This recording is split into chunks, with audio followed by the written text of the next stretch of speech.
You don't need to perfect anything before you start. If you're South Asian, if you're an immigrant, if you're a woman, which is triple minority, you're not just starting a business, but you're infiltrating a system that wasn't made for you. Because the creator economy is probably worth $100 billion now. And social media, first of all, is a continuous game. There's no book written about it. It's a new age business that we're building. I am a South Asian expat living in the UAE, and I can connect to expats worldwide. That was an kind of an unfair advantage that I had. There are entrepreneurs and then there are disruptors. And my guest today, she is both. Maureen didn't just create a podcast, she built a movement. With Karak With Mahreen, she's challenging cultural norms, building a powerful community, and proving that South Asian and Arab voices deserve a global stage.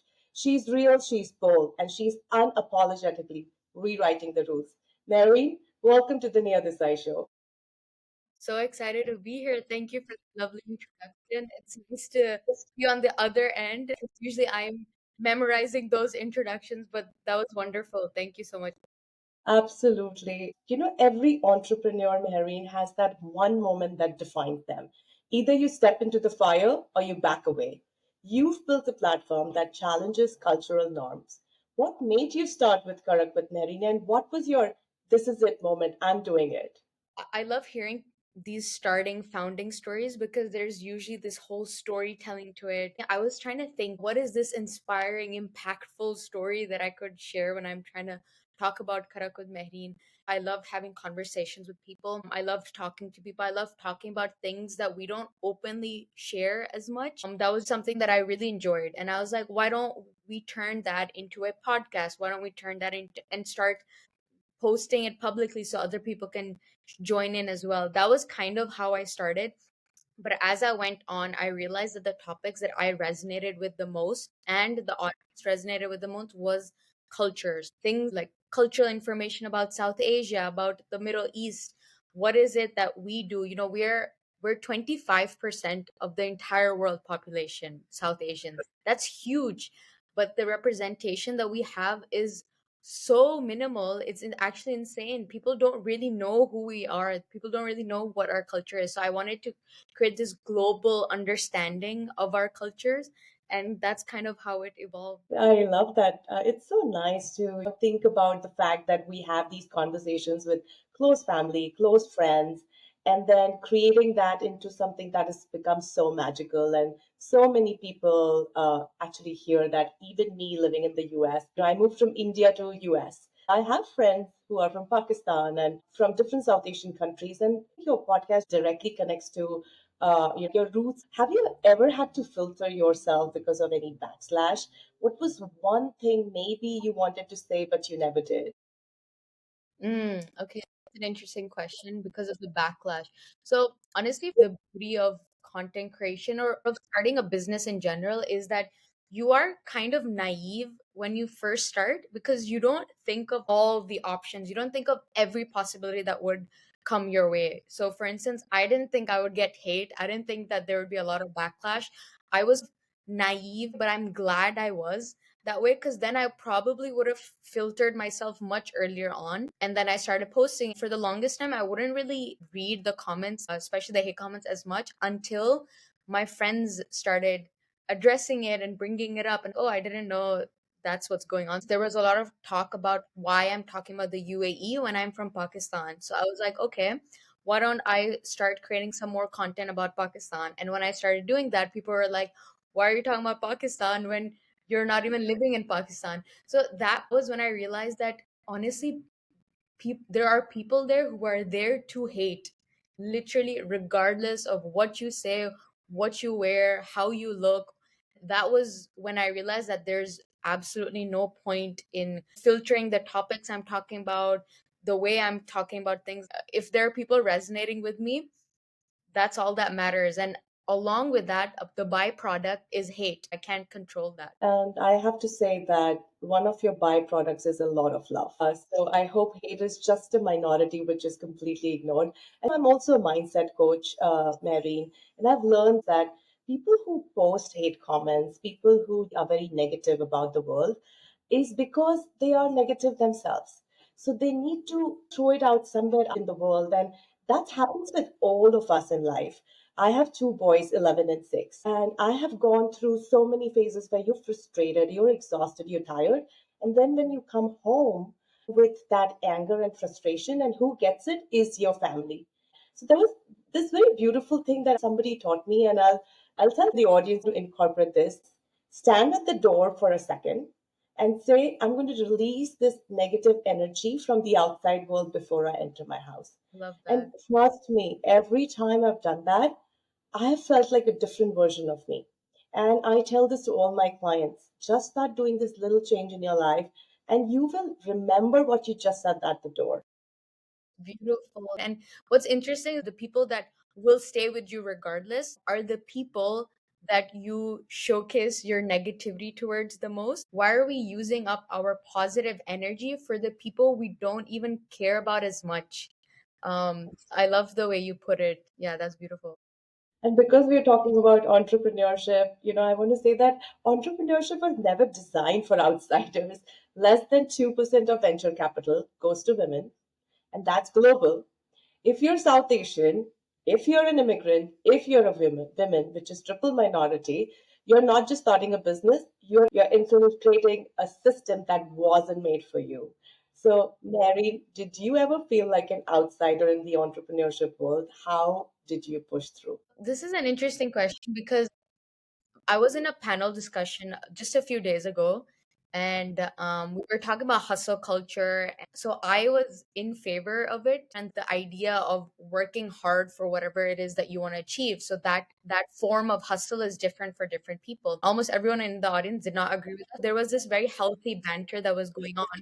And one point that someone mentioned was that even though you're talking about hard work, you cannot forget that you're South Asian, you're a woman. It's much harder for you, to have this mindset that just because you're working hard, you're going to succeed is wrong. And that was kind of the first time it got to me that I am in a system that is not built for me. That is a fact. If I'm acknowledging that fact, I don't need to think about it 24/7 every single day of the year. We shouldn't dwell on it as much. I know that I have to work harder than other people, but I will do it. I will make the effort because this is the goal that I want to achieve. Truly, that's how I feel.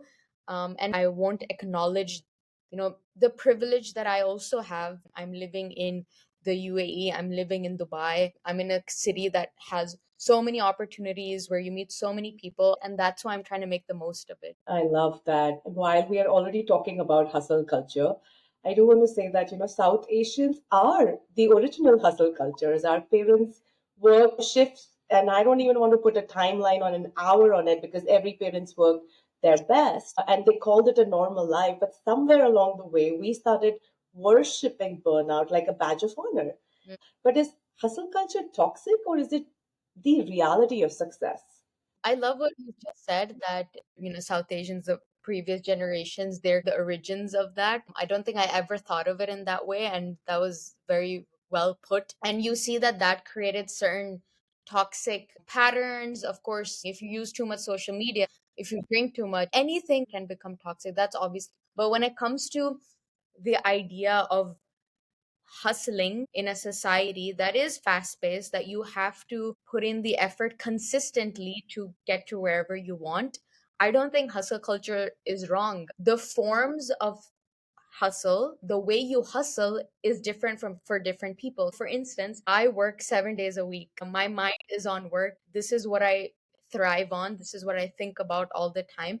But I don't think that's a problem for me because I truly enjoy it and I have this vision for myself to create the biggest South Asian media company. And in order to do that, I need to be putting in all of these efforts.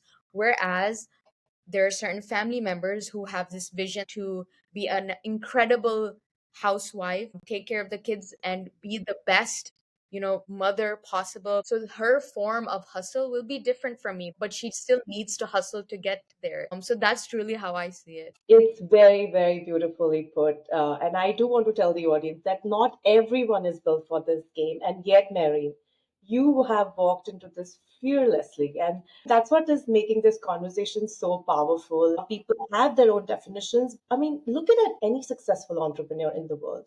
Are they not hustling enough? If you just read even Michelle Obama's book, you would know what she has done to be where she is today. She's one of the highest paid speakers around the world. And there is a reason. It's not because she's President Obama's wife, it's because she is Michelle Obama. Oh, I love that. And I remember in the same panel that I went to, I talked about Steve Jobs or these big entrepreneurs, not just in the West, but also here. The first Oscar winner in Pakistan was also a woman. So these are extraordinary figures that I was talking about. And the response I was getting from the audience was that these are outliers, they're extraordinary people. You can't bring these examples for just anyone. And my point in bringing these examples is to literally showcase that they're extraordinary figures because they put in extraordinary amount of effort and quality work, hard work. Like when I say hard work, I'm not differentiating it from smart work. Smart work comes under hard work. So yeah, I mean that's the reality of it. I love that. Thank you so much for sharing that. I want to talk more now about building a brand. People think content creation is just posting a video, but the reality is only 10% of viral creators actually turn their moment into a big time career. What do people get wrong about building a brand that actually lasts? That's a very good point. Social media, first of all, is a continuous game. You are learning on the job. There's no book written about it. It's a new age business that we're building. So even the skills and type of expertise that you're looking for hasn't really been there in the market before. So the reason why I bring this up is because building a personal brand, if there's two aspects to it. When you create content, you can create evergreen content that works regardless of what time and season it is. And number two is when you're also building content, you're trying to see what is the audience feeling these days that if I can tap into. It's kind of a combination of two that you need to master, which we're still in the process of doing. Any of the most successful brands in the world have fully done that. It's a continuous process that you learn on the job. And when I say, for instance, a lot of our content that you've seen is evergreen. That's what I've kind of focused on for the longest time, is when you share cultural information, they're relevant even in 10 years time, because it's an interesting fact. When I talk about Eid or when I talk about Ramadan, that is seasonal stuff. It's a combination when you're building a personal brand. Just last thing that I want to mention as well into this is I was watching this video of Ali Abdal. I'm not sure if you know, but he's an amazing productivity YouTuber, one of the biggest. And he was talking about how whenever you're trying to create content, you need to think about your unfair advantage.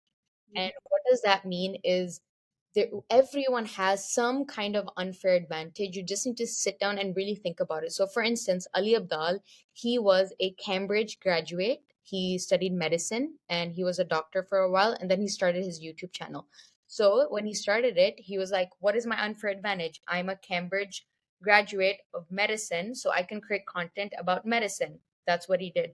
When I started my content, and what realized is relevant to me is that I am a South Asian expat living in the UAE, and I can connect to expats worldwide by sharing my experiences, by sharing my knowledge about our cultures. That was an kind of an unfair advantage that I had. So I made use of that. So when you're trying to build your personal brand, think of that unfair advantage that you would have. That was gold. Please rewind, play. This is going to go in the content creation dictionary. Seriously, it was gold. Tell me, was there one video or one episode that unexpectedly blew up? And why do you think that it completely resonated with the audience? There were a couple of times when my videos went viral. Every single time I would get surprised in a joyful way. Right. The very first time that it went viral was with a guest, an amazing Emirati journalist who talked about her experiences traveling abroad and the perception of the Arab world when she would travel abroad. That was my first viral video on the page. And when that happened, I realized that we're living in this world of social media where everyone has access to content. They can learn about countries in different continents. But even then, these perceptions exist. Even then, this misrepresentation exists. So that was where I realized that this is what I want to double down on. This is the gap that I'm seeing. And the same thing that I mentioned before, that we're such a big part of the world population, but we're still misrepresented. And then that's when I found that gap, I doubled down on it. And now my entire content and the basis of what we do is that. I love that because you've almost answered my next question, which was what's a branding mistake you see creators make all the time? Mm. And you answered, one of them was the unfair advantage. The second one is finding that gap. I'm hoping you have something else. Please add on to it. Yeah, I think also you don't find that gap before you start creating content. People assume that they need to figure out everything before they start, exactly the niche, exactly the audience, everything. But honestly, when I started, my the theme of my show was what is the meaning of life. It was more philosophical, and I still love that, but it was very vague. I didn't really know what I wanted. One of my first episode was with my sister, and then I had an episode about music and an episode about health. It was all random. And then you start to see the reactions, you realize, okay, this is truly where the gap is. This is what I want to double down on.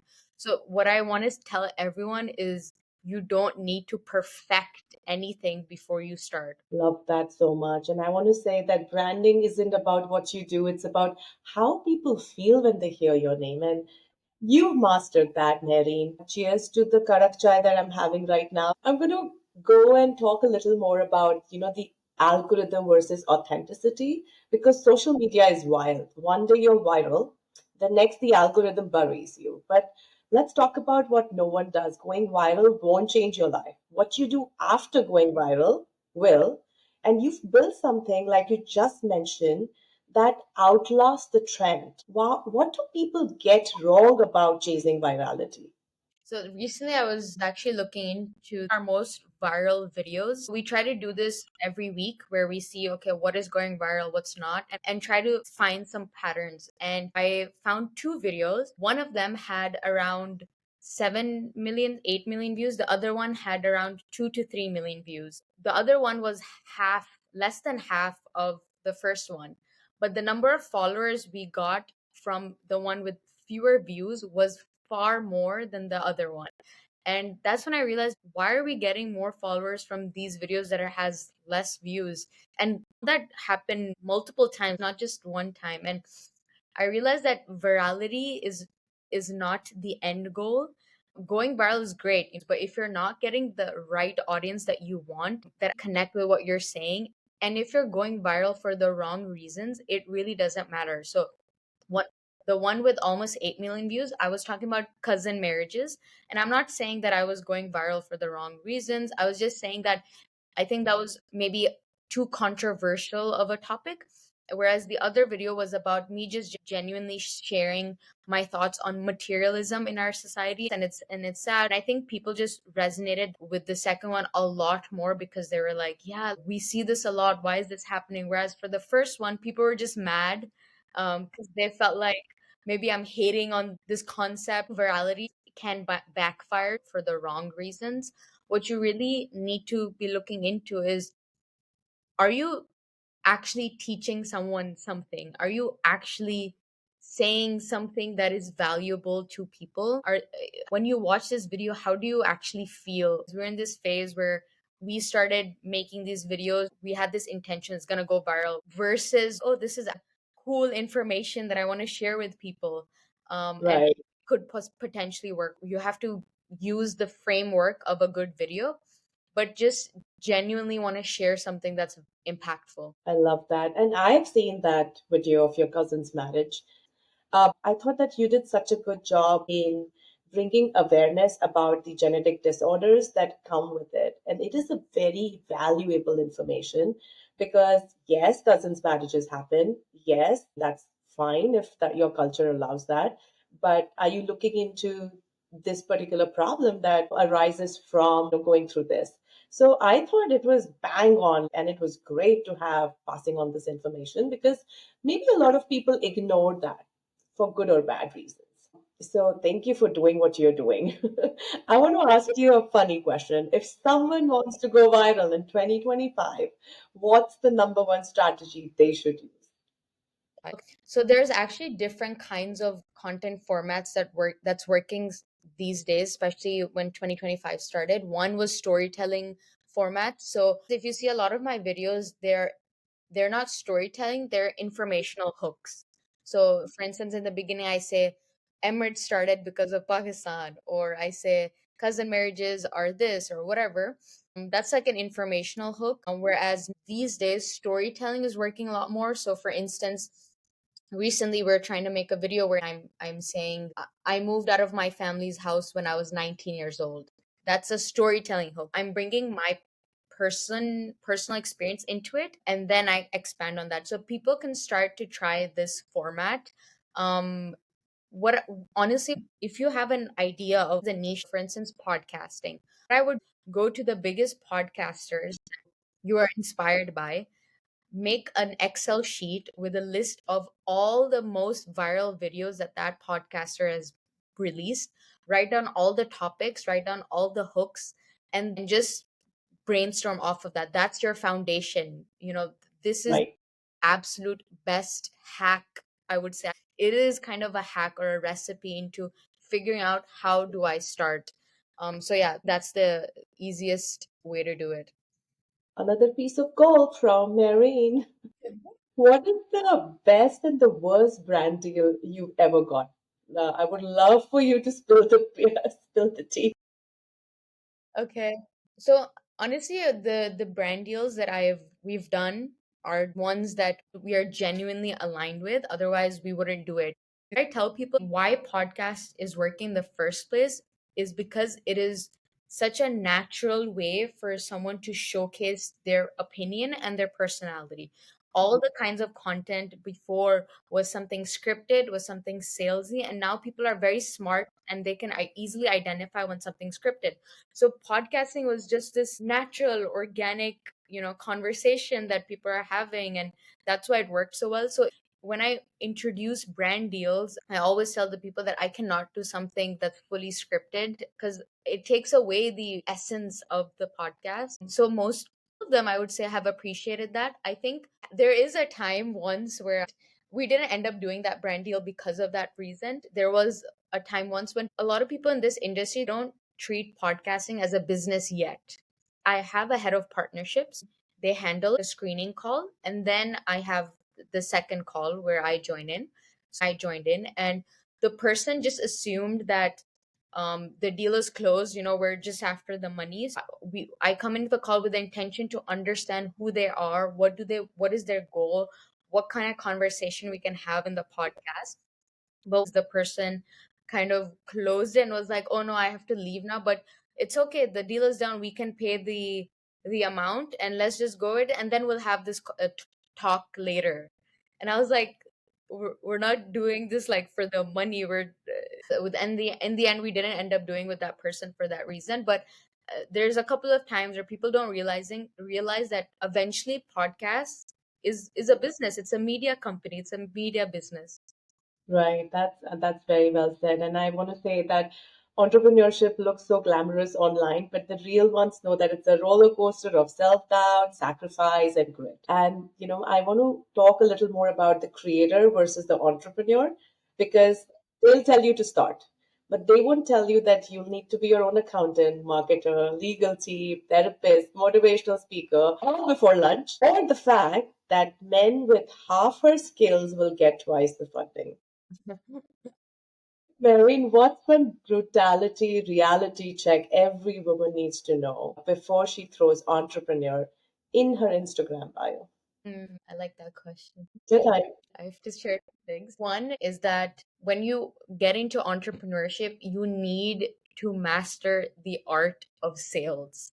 Sales is the foundation, the core, the essence of any business. And honestly, for women in South Asian cultures, particularly, it is very hard to talk about money. I know it was for me growing up. That was not a common conversation we would have at the dinner table. Usually the men would have that, and then I would kind of run away when they would start talking about money. That was not a common conversation. Growing up, the projects I would take up before Karak with Mehreen, they never involved money because I could never imagine myself selling something, charging someone, and taking money from them. That was a very hard thing for me to change my mindset, because later on I realized that now after I started Karak with Mehreen, and then when we started monetizing it, and now it's licensed, we consider it as a proper business. That was a huge transition for me, because I realized I'm not just taking people's money. We're trying to add genuine value to people, and if we know that we can't, then we won't work with you. When I would get on calls and mention the pricing, my heart would beat so fast every time I would do it. But now I enjoy these calls so much because I feel like people genuinely understand the podcasting business. It's such a nice banter that we have. It is. Yeah, and once you let go of that fear, it's an amazing journey. But yeah, I think that's just something women we can be great at, is letting go of that fear. I was literally going to ask you about how do you deal with internet fatigue and the pressure to be always on, because the internet tricks people into believing that consistency is equal to success. Mm. And but people have to remember that some of the most consistent creators are mentally also exhausted and burnt out. But I love your attitude, Marine. So how do you survive the pressure to always perform at your best? Mm. I don't think I don't think rocket science. It's a very simple idea. Whenever I wake up, I tell myself that I'm gonna do my best today. That's Love literally it. it. And that's what I try to do.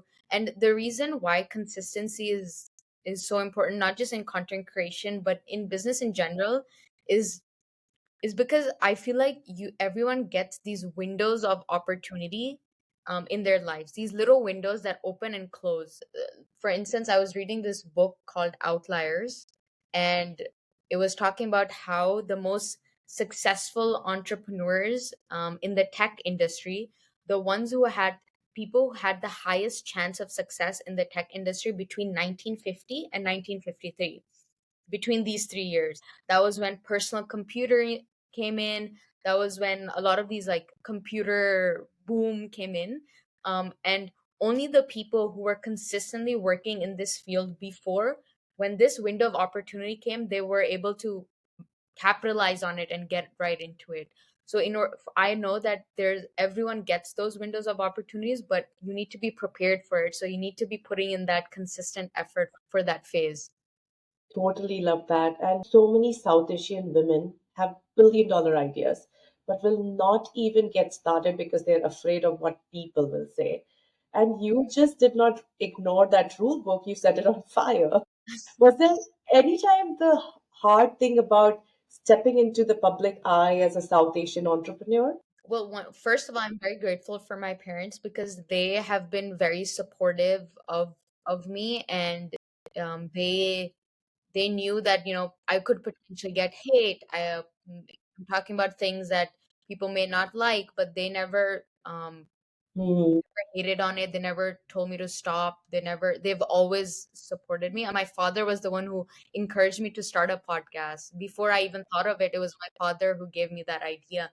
So I'm super grateful for them. I think that's number one. And number two is that honestly, I realized that we spend so much energy and time thinking about what other people will think of us. And honestly, most people literally don't care. The only person who needs to care about you is you. So why are you spending more than 5 minutes of your day on someone that doesn't really care about you, on someone's opinion that doesn't really matter to you? Yes.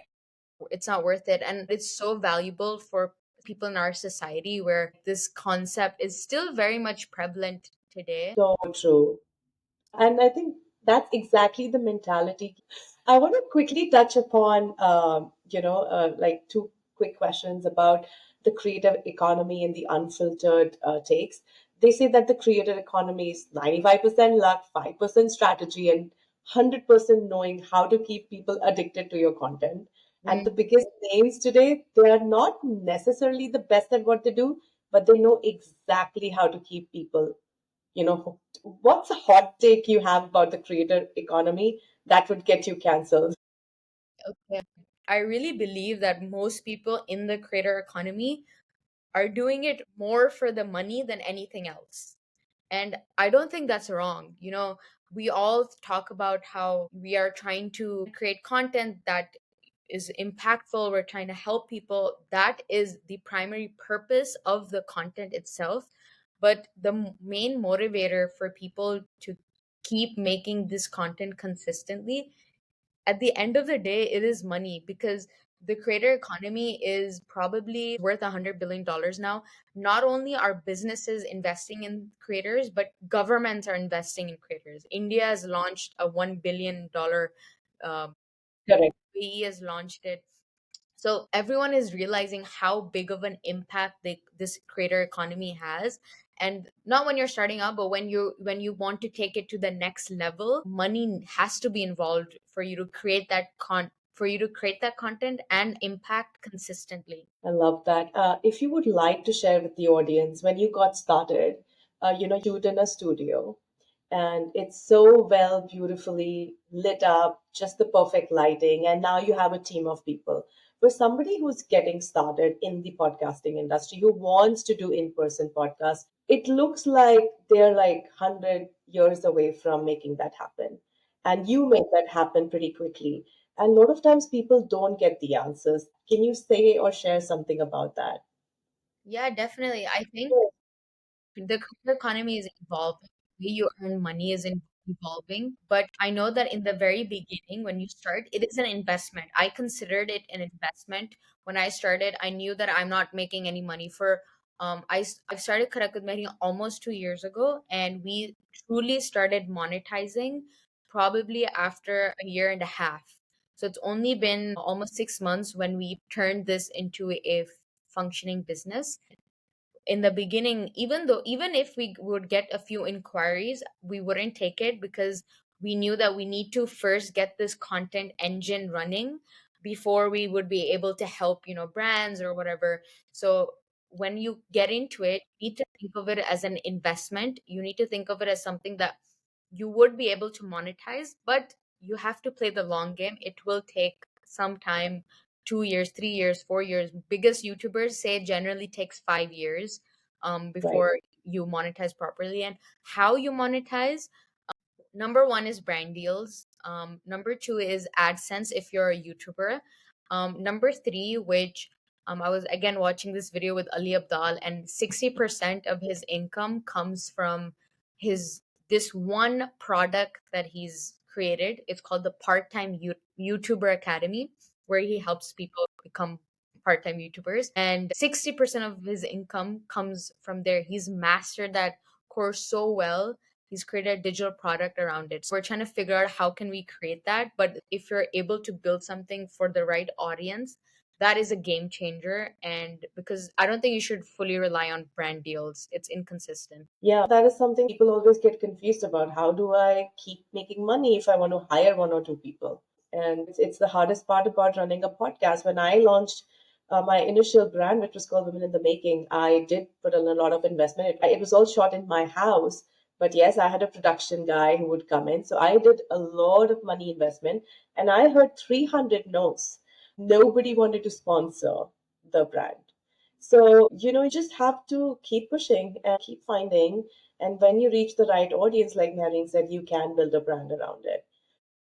Doing that, that's amazing. And I've rebranded and I don't give up. There would be a lot of people who would have lost hope at the 300 call, but it's all about your attitude. And you also know that maybe you did not reach the right audience, but I'm coming back with all the research, all the learning and now that's exactly what I'm putting together. If people want to learn about entrepreneurs. So this is a brand new entrepreneur series with some wonderful people around the globe. And I can do that, sitting right here. And I'm so happy that, Naveen, you agreed to be part of it. Thank you so much for being so brutally honest about your journey, being so authentic, and, telling the audience that when you have no self doubt, when you have no limiting beliefs, and you take that a little chapter away from that book that you're creating of your life, you can be so worthy, and people would see that right in front of your eyes. Before we end this show, I have a very fun rapid fire round. Okay. Are you ready for that? Yes, let's do it.